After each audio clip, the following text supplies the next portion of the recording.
Welcome to my 218th video on my work with OO gauge.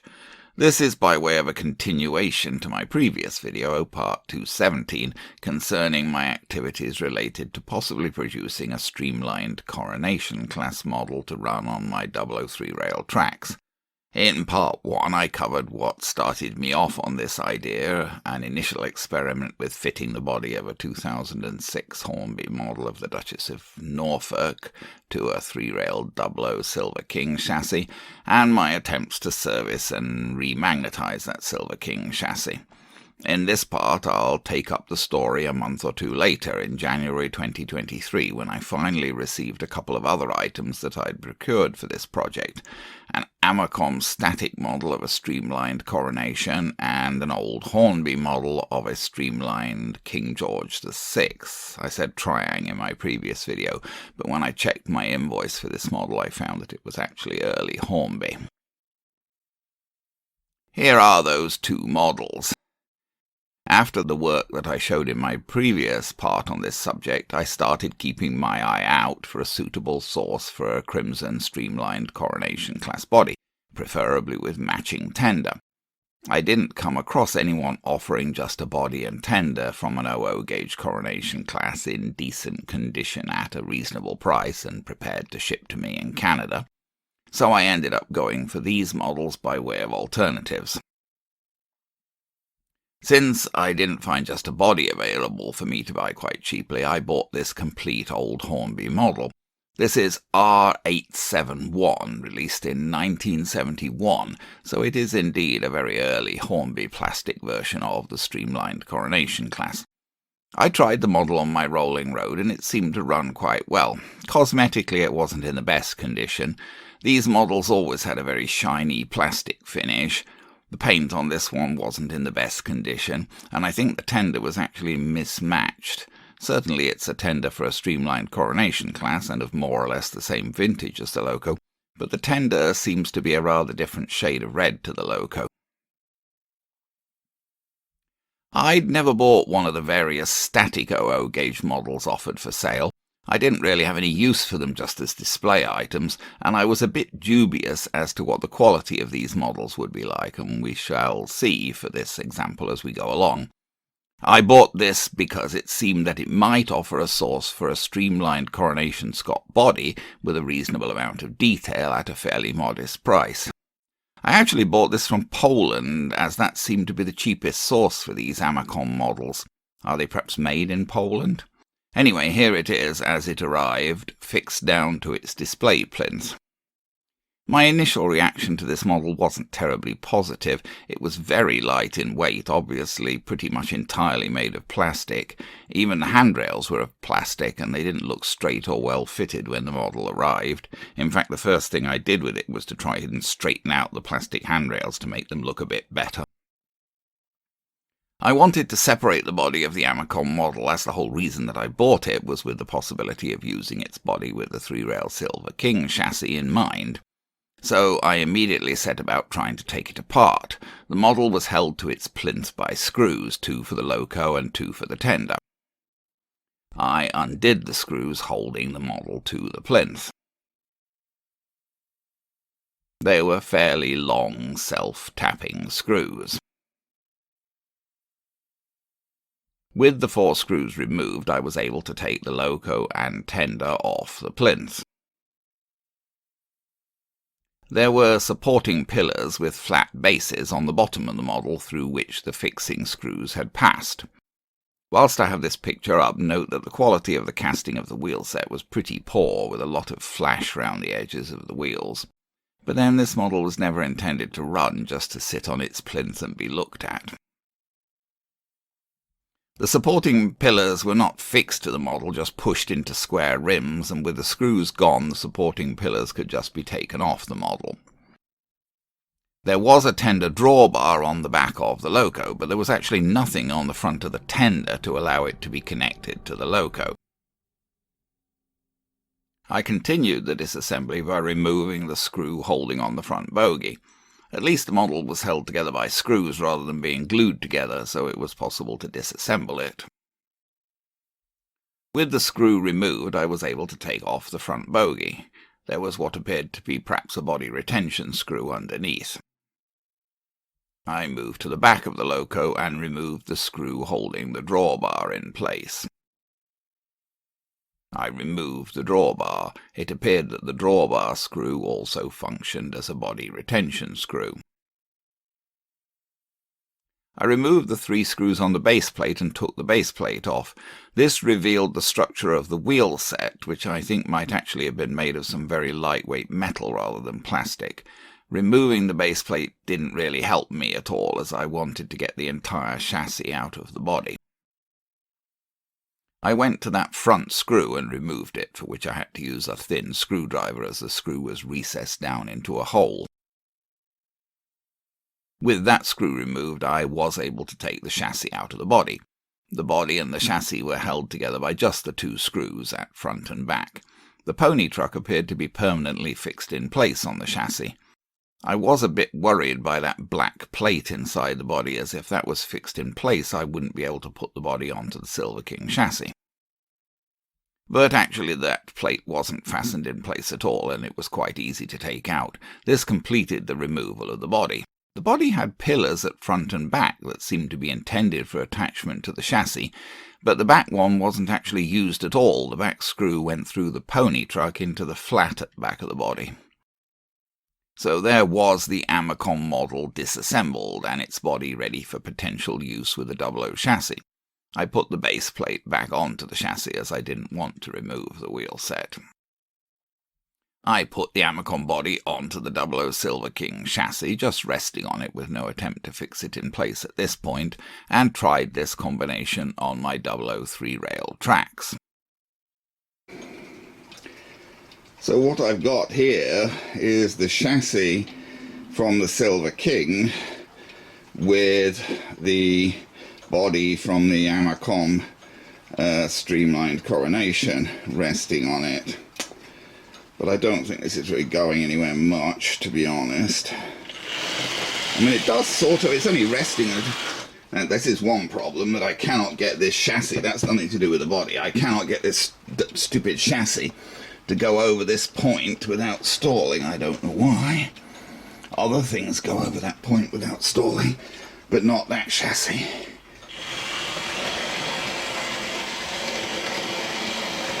He may or may not get over that point. No, he didn't. See, the problem is the chassis is kind of useless. I've done what I can to service it, but I've got the power turned off there. I didn't want it suddenly moving while I was trying to move it. Oh, I think we've derailed now anyway. Yes, we have. But see, these are all problems with the chassis. Not particularly with the problem of the body. It's just this chassis is not much blithering good in the first place, so is it worth mucking around wasting time trying to put a body on it when the chassis itself just doesn't run worth a damn? Oh well, I didn't pay much for it. Yeah, so I think it's a bit of a waste of time, this exercise, unfortunately, because although I can sort of rest that body, I can sort of rest that body on there, and it does sort of fit and not look too bad because it's got no cylinders. It was designed to go on a streamlined body, so we can sort of, I mean, we'd have to muck around getting the height right, but see, we could sort of do that, but there's not much point if the chassis won't run anyway. That's the problem. And then of course you'd have to decide also what you wanted to do about a tender. I don't know whether that Amicon tender could be persuaded to actually run at all. Its wheels are hopeless. So, I don't know. It all looks a bit futile, really. Although it looks as if sort of it nearly could work conceptually, but I don't really see it coming together. So that exercise wasn't really all that promising. Also, as noted, if I did end up trying to run the Amicon body, there would be a problem putting a tender to it. The wheels on the Amicon tender were hopeless. They weren't even attached to axles and just wobbled all over the place, so it wasn't even possible to rail the tender properly on 00 gauge track. There was certainly no way it was going to run as it was. There was one screw in the bottom of the Amicon tender, and with that screw removed I was able to lift the back of the chassis away from the body. I was trying to do this to see if it might be possible to remove the body from the Amicon tender and then somehow pair it with a proper running tender chassis. At the front it appeared that the tender chassis was glued to the body and various details were glued to both body and chassis, the ladder and the vacuum pipe. I would have had to pry apart these glued joins to remove the tender body from its chassis, and I didn't attempt to do this at this time, as I wasn't at all sure I was really going to do anything much with the Amicon model. In fact, for the time being, I just reversed everything that I'd done and put the Amicon model back together on its plinth. So now I turn my attention to the old Hornby model. Here it is, upside down in the servicing cradle. You can see here what I meant about the tender not really seeming to match the loco, although they do couple together okay.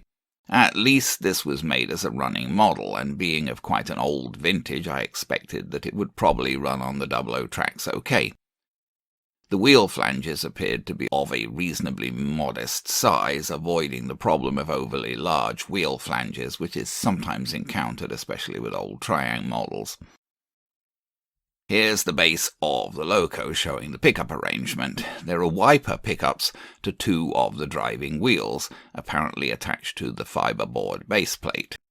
There are no pickups on the other side, so power from those wheels is probably going directly to the chassis. I tested this hypothesis by applying power to one of the wheels with a wiper pickup and directly to the chassis. This did indeed make the motor run. I lubricated the axles, the motion and the gears, but I didn't do a full service at this point as the motor seemed to be running okay. If I wanted to convert this model to 3-rail running, I was going to need to remove those wiper pickups and switch the wire connected to them over to a center rail pickup of some sort. I undid the screws holding on the fiberboard base plate. With the screws removed, I was able to lift the base plate away from the chassis. You can see how a wire with brown insulation is coming through the chassis beside the drive gear and is soldered to the pickups on the base plate. I turned on my soldering station and unsoldered the wire from the base plate. The pickups themselves were riveted to the base plate, and the wire was soldered through the hole in the center of the rivet. Now I had to somehow mount a center rail pickup assembly, and that wasn't going to be easy to do. The problem was that there must be no electrical contact between the center rail pickups and any part of the loco chassis, or the power would just short out. At top is a Dublo center rail pickup assembly, which was just given to me by Nigel of British Model Trains when I met him at the Woodstock show. I've removed the long retaining screw from that assembly, and it's seen here at top. On a Dublo model, that screw would pass right through the chassis via a large hole, and then would be connected to one of the motor brush holders at the top. But I wouldn't be able to mount it that way on this model, as there was no hole through the chassis, and no way I was going to try to make a large hole right through a metal chassis. I cut a piece of thick card the same size as the original base plate, as seen at bottom here. I didn't want to remove the pickups from the original base plate. I drilled holes in my piece of cardboard, matching the position of the holes in the original base plate. I really wasn't at all sure how I might be able to put things together. If I screwed my cardboard base plate to the bottom of the loco using the two original screws, that wouldn't really work with the Dublo pickup assembly, as one end or other of the pickup assembly would short to one of the screws, which would be connected to the chassis. I ended up doing a total kludge, which probably won't work in any permanent way, but I still haven't thought what else I could do. I attached my cardboard base plate to the bottom of the loco using just one screw at the front, and then I used dabs of superglue to hold the back of the cardboard plate to the chassis. The Dublo pickup assembly had 4 sort of little flat metal legs, which would have originally gone into slots in a fiberboard insulating piece to position the assembly. I cut slots in my cardboard baseplate into which I could push the flat metal legs on the pickup assembly, and then I superglued those legs in place. Not the most robust assembly. The way that I connected the power feed from the pickup was even more of a kludge. I just drilled a small hole through the cardboard, located where the rivet for the pickups was on the original base plate, and then passed the stripped end of the wire unsoldered from the pickups through that hole. I didn't even solder it or anything, I just relied on its pressing against the side of the center rail pickup assembly for a contact. Fortunately, that wire was a single-strand stiff type, which could sort of work with this kind of iffy arrangement. Although, honestly, I was pretty much surprised that I actually got it to work at all. Well, this is a Triang Streamlined Coronation. Specifically, it's marked as King George VI. And it has a third rail pickup, frankly, cobbled onto it in the most ridiculous fashion. I don't think any of this can be regarded as any kind of permanent assembly. The third rail pickup's just sort of vaguely cobbled on with super glue, and it not even attached to the wire, it's just relying on the wire touching it to make a contact. But I think we might be able to get it to move, at least temporarily. Famous last words. Oh well, I did. Yes. See, I did before, which is why I thought I could now. I poke it. As I say, it's a pretty ridiculous arrangement, the way I've cobbled the third rail pickup onto this, because I just couldn't quite see how else to do it, and it's just randomly stopped again, and that's hardly surprising. Whoops. Has it derailed? Oh, sure what it's done. I'm not quite sure what happened to it there. It seemed to be sort of humming but not moving. Well, I don't know, maybe the mechanism needs more servicing. I did oil it and whatever, but that seemed to be more like a straightforward mechanism problem than any problem with my third rail pickup, because it obviously did. Oh, maybe there's just some sort of problem. Is it a problem going around? Does it have a problem going around the bend, or is there just a piece of dirty track there, or what? I don't know. As I say, you can't regard it as a sensible arrangement anyway, but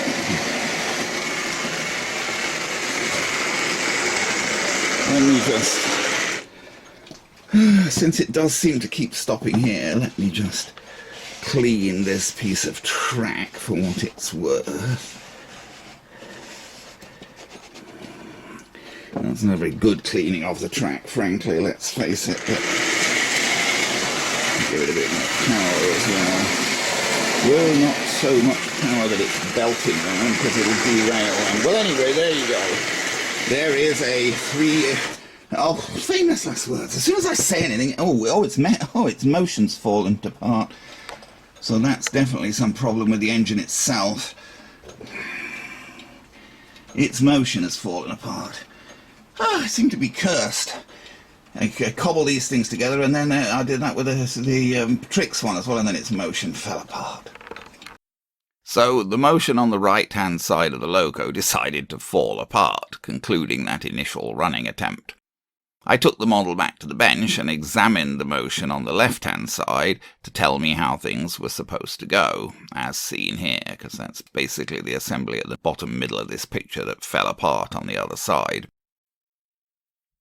Fortunately, I wasn't missing any parts. The spacer hadn't come off and was still in place on the crank pin.